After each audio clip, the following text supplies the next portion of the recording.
Daily. Taste the Daily. Bihar assembly ఎన్నికల తొలి విడత పోలింగ్ ముగిసింది. సాయంత్రం 5 గంటల వరకు 60.13% పోలింగ్ నమోదైంది. మొదటి దశలో భాగంగా 18 జిల్లాల్లో 121 నియోజకవర్గాల్లో పోలింగ్ జరిగింది. ఇక తొలి గంటల్లో పలువురు ప్రముఖులు ఓటు హక్కును వినియోగించుకున్నారు.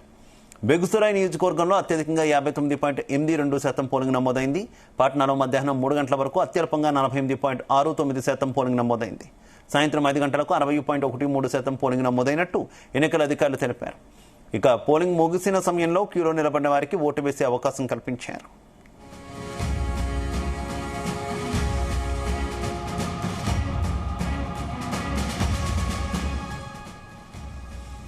ఇక తొలి విడత బీహార్లోని 18 జిల్లాల్లో 121 నియోజకవర్గాల్లో 1314 మంది అభ్యర్థుల భవితవ్యాన్ని పరీక్షించుకున్నారు. దాదాపు 3.75 కోట్ల మంది ఓటర్లు తమ ఓటు హక్కు వినియోగించుకున్నారు.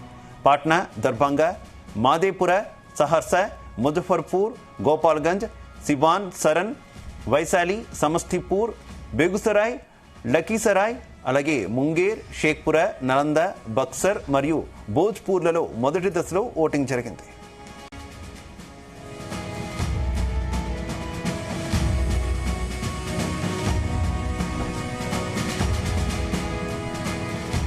అటు పట్నాలో ఆర్జేడీ అధినేత లాలూ ప్రసాద్ యాదవ్, ఆయన సతీమణి రబ్రీదేవి, మహాగఠబంధన్ ముఖ్యమంత్రి అభ్యర్థి తేజస్వి యాదవ్, ఆయన సతీమణి రాజశ్రీ యాదవ్, లాలూ కుమార్తెలు మీసా భారతి, రోహిణి ఆచార్య ఓటు హక్కు వినియోగించుకున్నారు. కేంద్ర మంత్రి గిరిరాజ్ సింగ్, బీహార్ ఉప ముఖ్యమంత్రి విజయ్ కుమార్ సిన్హా లఖీసరాయ్లో ఓటు వేశారు. ఇక మరో కేంద్ర మంత్రి రాజీవ్ రంజన్ సింగ్ పాట్నాలో ఓటు హక్కు వినియోగించుకున్నారు.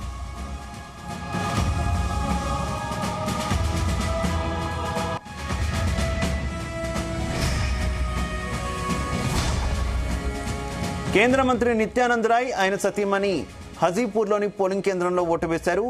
వికాస్శీల్ ఇన్సాన్ పార్టీ చీఫ్, మహాగఠబంధన్ ఉప ముఖ్యమంత్రి అభ్యర్థి ముఖేష్ సహానీ తన కుటుంబంతో కలిసి దర్భంగాలో ఓటు హక్కు వినియోగించుకున్నారు. నవంబర్ 11న రెండవ విడతలో 122 అసెంబ్లీ సీట్లకు పోలింగ్ జరగనుంది.